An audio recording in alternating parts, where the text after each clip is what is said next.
Today's lesson is all about podcasts, and I'm asking you the question: how racially and culturally diverse and inclusive is your podcast? If you normally bring people and interview them, how many would you say look and sound different from you?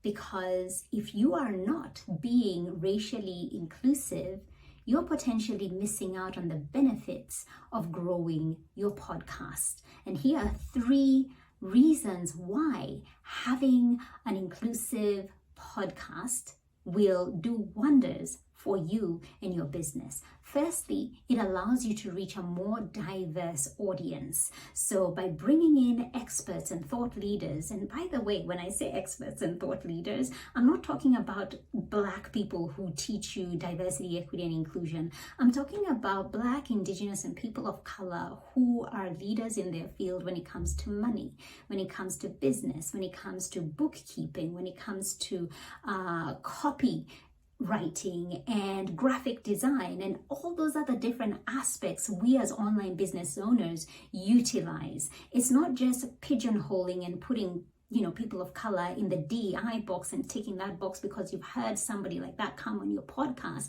but it's really taking the time to see who are the other experts that my audience would benefit from, but are coming from a different background than I do, so that they can bring a thought leadership that we haven't experienced before. So that's benefit number 1. It allows you to tap into a wider and more diverse group of people listening to your podcast. Secondly, what this does is that it increases your credibility and your authority in your field, because as more and more people begin to listen to you, they see you as that thought leader who's bringing in other diverse voices and allowing us to grow. So it builds your credibility. I want to search for your podcast or be notified when your podcast episode has dropped so that I can listen, because you're somebody who I trust. You're somebody whose authority I want to hear from. And thirdly, the other reason as to why you should be interviewing more racially diverse people on your podcast is because it actually impacts your bottom line. And what this actually means is that it increases your listenership. People who are listening are coming from not only a diverse backgrounds, but it increases their loyalty to you.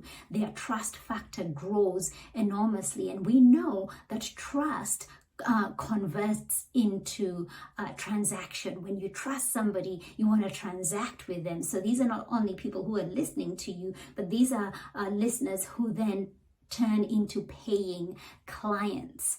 And then the other thing I want to talk to you about is, how do you then go about reaching people from diverse backgrounds? Number 1, and most importantly, is expanding your network. When you look at your network, who are the people that you engage with on social media? Who are the people you're following and giving hearts and likes and engaging with inside your DMs?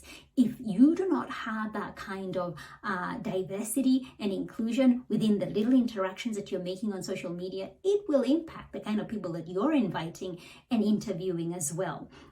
You need to be intentional. You need to be intentional in terms of who are the people I am inviting onto my podcast. Doing the homework and not just, interviewing your friends or the people who are in your business community, going wider and taking the time to establish genuine relationships.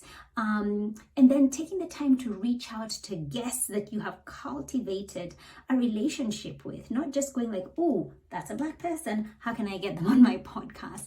It's not going to work that way. Exchange by taking the time to consume their content. Are they people whose values align with mine? Is what they're teaching something that my audience can actually get value from? Is it going to complement the kind of work that I'm doing? And is this a business that I would love to amplify and see reach more and more people within the online business community? Now, if this kind of information, if this is something that you hadn't thought about and you're thinking, goodness me, why hadn't I thought about that for my own podcast? I want to invite you to subscribe to my newsletter at anniegisher.com/newsletter. That's where I spend most of my time sending very intimate newsletters to my email followers, where I share ways in which they can be more inclusive, not only in their businesses, but in their life. Because when you begin to understand inclusion and the fact that it impacts your life first, it's got to be something that you do first in your life before it translates into your business, then you know where to begin. It's been a joy sharing this with you, and I hope you can follow the link below to subscribe to my newsletter and get more of this kind of content. Chat soon.